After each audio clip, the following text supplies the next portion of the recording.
రకాలుగా phone calls రావడం కానివ్వండి, ఎన్ని రకాలుగా ఎంతమంది విద్యార్థులు కంప్లైంట్ చేయడం, విద్యార్థి పేరెంట్స్ కంప్లైంట్ చేయడం, అయ్యో నా పిల్లోనికి మొన్నటి వరకు 90% వచ్చింది, ఉన్నట్టుండి సడన్గా 45% రావడం ఏంది, అసలు మాకు అర్థమైతే లేదు, ఏదో జరిగింది అని చెప్పడం జరిగింది. ఆ తర్వాత మొన్న ప్రెస్ మీట్లో నోరు జారి మరి అశోక్ గారు ఏదైతే చెప్పడం జరిగిందో దాని తర్వాత మొత్తము బూటకమంతా బయటపడడం జరిగింది.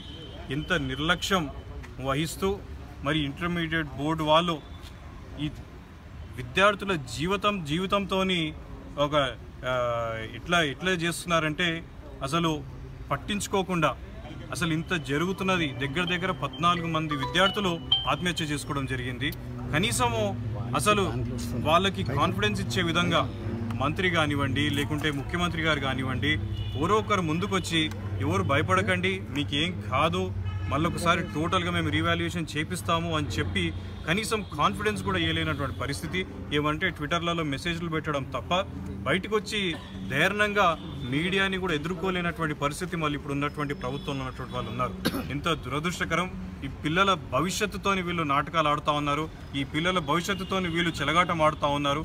మేము డిమాండ్ చేస్తూ ఉన్నాం, వెంటనే మొత్తము ఏదైతే ఇంటర్మీడియట్ రిజల్ట్స్ ఉన్నాయి మొత్తము మళ్ళొకసారి రీవాల్యుయేషన్ చేయాల్సిందే, అది మాన్యువల్గా రీవాల్యుయేషన్ చేయాలని చెప్పి మేము డిమాండ్ చేస్తూ ఉన్నాం. ఎందుకంటే మీరేదో ఎంక్వైరీలు చేస్తామని చెప్పో ఇంకోటి చేస్తామంటే మాకు నమ్మకం లేదు. 3 సంవత్సరాల క్రితం ఎంసెట్ పేపర్ లీక్ అయినప్పుడు ఏదో చేసేస్తాం, ఇలాంటిది ఎప్పుడు కానియకుండా చూస్తామని చెప్పారు. ఈ రోజు వరకు కనీసం ఛార్జ్ షీట్ కూడా ఫైల్ చేయలేదని చెప్పి మొన్న మన వాళ్ళు చెప్తా ఉన్నారు. మొన్న జనవరిలో ఛార్జ్ షీట్ ఫైల్ చేస్తామని చెప్పి మొన్న ఎంక్వైరీ ఏమైందని చెప్పి ప్రశ్నిస్తే ఇంకా ఛార్జ్ షీట్ ఫైల్ చేస్తున్నామని చెప్పి చెప్తా ఉన్నారంటే మీకు ఎంత సీరియస్నెస్ ఉన్నది దీన్ని బట్టి అర్థమవుతా ఉన్నది.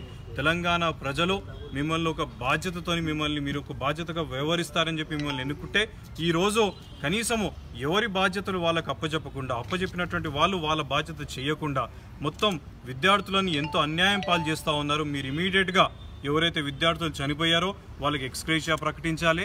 అదే కాకుండా బయటికి వచ్చి ముఖ్యమంత్రి గారు కనీసం బయటికి వచ్చి మీరు ఏం భయపడకండి, పిల్లలు మీరు ఏం భయపడకండి, నేను ఉన్నాను అని చెప్పి ధైర్యం కల్పించాలని చెప్పి నేను ముఖ్యమంత్రి గారు విజ్ఞప్తి చేస్తాను. ముఖ్యమంత్రి గారు కాకపోతే కనీసం కేటీఆర్ గారు అని వచ్చి ఒక వీడియో మెసేజ్ ఇవ్వాలని చెప్పి నేను విజ్ఞప్తి చేస్తూ ఉన్నాను. ఎందుకంటే దానివల్ల కాన్ఫిడెన్స్ అనేది వస్తుంది. ఎందుకంటే ఇప్పుడున్నటువంటి విద్యాశాఖ మంత్రి పైన ఎవరికి నమ్మకం లేదు, ఆయన దగ్గర ఎటువంటి అధికారం ఉందని కూడా ఎవరికి అనిపించడం లేదు. కాబట్టి కేటీఆర్ గారు కానివ్వండి, లేకుంటే ముఖ్యమంత్రి గారు కానివ్వండి, ఇమీడియట్గా బయటకు వచ్చి మొత్తం విద్యార్థి పేరెంట్స్ అందరికీ కూడా నేనున్నానని చెప్పి భరోసా ఇవ్వాలని చెప్పి నేను విజ్ఞప్తి చేస్తూ ఉన్నాను. నేను విద్యార్థుల పక్షాన నేను కూడా ఒక పేరెంట్ని, 2 పిల్లల పేరెంట్, నేను కాకపోతే చిన్నపిల్లలు, కానీ నేను అర్థం చేసుకోగలుగుతాను ఎంత బాధపడుతూ ఉన్నారు. ఎందుకంటే ఇంటర్మీడియట్ ఎలా ఉంటుందంటే అందరు రీవాల్యుయేషన్కి పెట్టుకోలేరు. ఈరోజు ప్రెస్లో ఒకటి చూశాను నేను, ఎవరికైతే డౌట్ ఉంది వాళ్ళు రీవాల్యుయేషన్కి ఆన్లైన్లో అప్లికేషన్ పెట్టుకుంటున్నారు.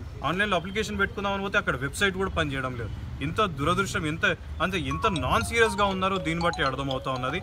సరే, రీవాల్యుయేషన్ అనేది ఎవరు పెట్టుకుంటారు? ఎవరైతే 90% రావాల్సిన ఎవరైతే ఫెయిల్ అయ్యిండో వాడు రీవాల్యుయేషన్ పెట్టుకుంటాడు. కానీ 65%, 75% ఉన్నోనికి సడన్గా 45, 35% వస్తే నా బతికి ఇంతేనేమో, నాకు ఇంతే మార్క్స్ వచ్చినట్టే అని చెప్పి వాడు రీవాల్యుయేషన్ కూడా వెళ్ళరు. కాబట్టి పూర్తిగా A to Z ప్రతి ఒక్కరు ఎంతమంది అయితే అపియర్ అయ్యిండ్రు ప్రతి ఒక్కరిది రీవాల్యుయేషన్ చేయాలని చెప్పి నేను డిమాండ్ చేస్తాను.